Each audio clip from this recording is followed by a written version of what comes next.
पौराणिक काल के सबसे बड़े धर्म युद्ध महाभारत का जब कभी भी जिक्र किया जाता है तो चक्रव्यूह की बात अपने आप ही आ जाती है। जी हाँ, वही युद्ध रणनीति या व्यूह जिसमें फंसकर अर्जुन और सुभद्रा का पुत्र अभिमन्यु मारा गया था। मित्रों, ऐसा माना जाता है कि युद्ध के इस व्यूह को भेदने की कला कौरवों और पांडवों के गुरु द्रोणाचार्य और भगवान श्री कृष्ण के अलावा सिर्फ अर्जुन ही जानते थे। हालांकि ये भी कहा गया है कि अर्जुन ने अपनी पत्नी सुभद्रा को चक्रव्यूह भेदने की कला बताई थी। उस वक्त सुभद्रा की कोख में अभिमन्यु मौजूद था और कोख से ही अभिमन्यु चक्रव्यूह भेदने की कला सीख रहा था। लेकिन अर्जुन की बातें सुनते सुनते सुभद्रा को नींद आ गई, जिसके बाद अभिमन्यु चक्रव्यूह के 6 दरवाजों को तोड़ने की कला तो सीख गए, लेकिन 7वें द्वार को तोड़ने का राज एक राज ही रह गया। तो दर्शकों, आइए जानते हैं कि चक्रव्यूह क्या था और इसे भेदने का क्या रहस्य है। नमस्कार और स्वागत है आप सभी का द डिवाइन टेल्स पर एक बार फिर। पौराणिक काल में युद्ध के दौरान दुश्मन पर अपनी जीत सुनिश्चित करने के लिए सेनाएं क्रौंच, सर्प, गरुड़ और चक्रव्यूह जैसे व्यूह की रचना किया करते थे, जिसमें से सबसे ज्यादा घातक चक्रव्यूह को ही माना जाता था। ऐसा भी माना जाता था कि उस काल में चक्रव्यूह युद्ध की ऐसी रणनीति थी जिसमें बड़े से बड़े योद्धा मात खा जाते थे। इस व्यूह की रचना में हजारों सैनिकों का इस्तेमाल किया जाता था, जो कई किलोमीटर की दूरी तक एक ऐसा चक्र बना लेते थे जिसमें प्रवेश करके कोई भी आसानी से बाहर नहीं जा सकता। इस व्यूह की रचना में लगे सैनिक हमेशा अपना स्थान बदलते रहते थे, जिस वजह से आसमान से देखने पर ये घूमते हुए एक चक्र की तरह लगता था। चक्रव्यूह को देखने पर इसमें अंदर जाने का रास्ता तो नजर आता था, लेकिन बाहर निकलने का नहीं।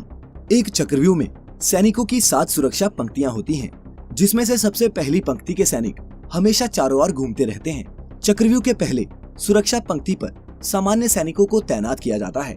यदि कोई योद्धा पहली पंक्ति के किसी सैनिक को मारकर अंदर प्रवेश कर भी जाए तो भी मरे हुए सैनिकों की जगह क्षण भर में दूसरा सैनिक ले लेता है।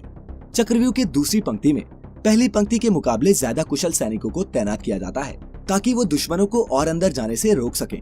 ठीक इसी तरह व्यूह की 6ठी सुरक्षा पंक्ति तक युद्ध कौशल के हिसाब से ही सैनिकों और योद्धाओं को तैनात किया जाता है। सबसे अंतिम यानी कि 7वीं पंक्ति में व्यूह की रचना करने वाले अपने सबसे कुशल और बलशाली महारथियों को रखते थे। इसी तरह महाभारत युद्ध के 13वें दिन कौरवों के सेनापति गुरु द्रोणाचार्य ने जब पांडवों पर विजय पाने के लिए चक्रव्यूह की रचना की, तब 7वीं पंक्ति में उन्होंने अपने अलावा दुर्योधन, दुशासन, कर्ण, कृपाचार्य और अश्वत्थामा जैसे महारथियों को तैनात किया। उस काल में चक्रव्यूह को युद्ध की सबसे घातक रणनीति माना जाता था, क्योंकि अगर कोई योद्धा लगातार लड़ते हुए अंदर की ओर बढ़ता जाएगा तो स्वाभाविक है कि वह थकता भी जाएगा। जैसे जैसे वो सुरक्षा पंक्तियों को तोड़ता हुआ अंदर बढ़ता जाएगा, वैसे वैसे उसे और कुशल सैनिक और जो थके नहीं होंगे उनसे सामना करना पड़ेगा।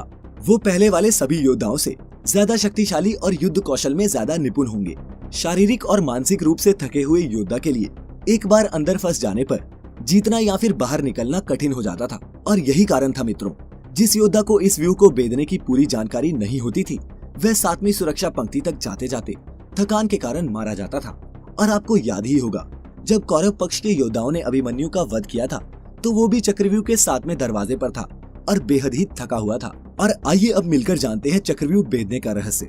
धर्म ग्रंथों के अनुसार चक्रव्यूह को वही योद्धा भेद सकता है जो युद्ध नीति के साथ साथ एक कुशल धनुर्धर भी हो, क्योंकि जब एक कुशल योद्धा चक्रव्यूह में प्रवेश करता है तो अगले ही पल वह व्यूह से निकलने का मार्ग प्रशस्त कर लेता है।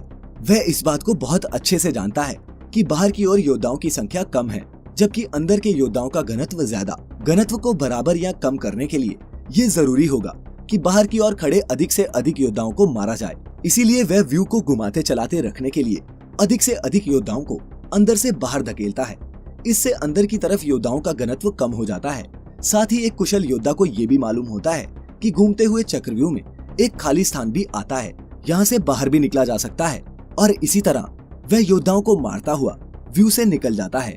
हालांकि आज यानी कि इस कलयुग में इस युद्ध नीति का कोई महत्व नहीं रह गया है, लेकिन दर्शकों, उम्मीद करते हैं कि आपको हमारी ये पौराणिक प्रस्तुति पसंद आई होगी। कोई भी सुझाव या शिकायत हो तो नीचे कमेंट बॉक्स में हमें जरूर बताएं। वीडियो अच्छी लगी हो तो ज्यादा से ज्यादा लाइक और शेयर करें। साथ ही ऐसी सभी वीडियोस के लिए सब्सक्राइब करें हमारा यूट्यूब चैनल और लाइक करें हमारा Facebook page the divine tales. फिलहाल आज के लिए इतना ही। आपका बहुत बहुत शुक्रिया।